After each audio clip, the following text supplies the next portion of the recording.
More than 5,000 rocket launches have placed satellites in orbit since the start of the space age in 1957.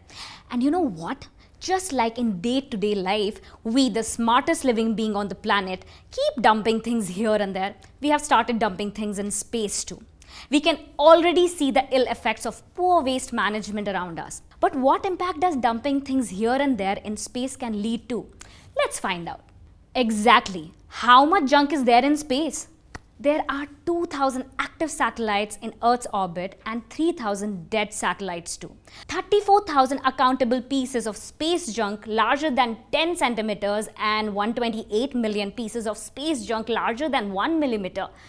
Remember that 1 millimeter piece alone can completely destroy a satellite or a manned spaceship.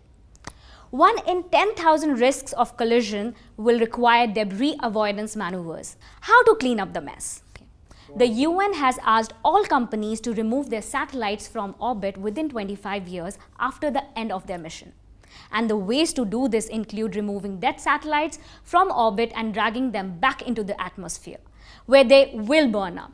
Ways we could do this include using a harpoon to grab a satellite, catching it in a huge net, using magnets to grab it, or even firing lasers to heat up the satellite, increasing its atmospheric drag so that it falls out of orbit. Follow us and like our content if you like what we do here at Basically.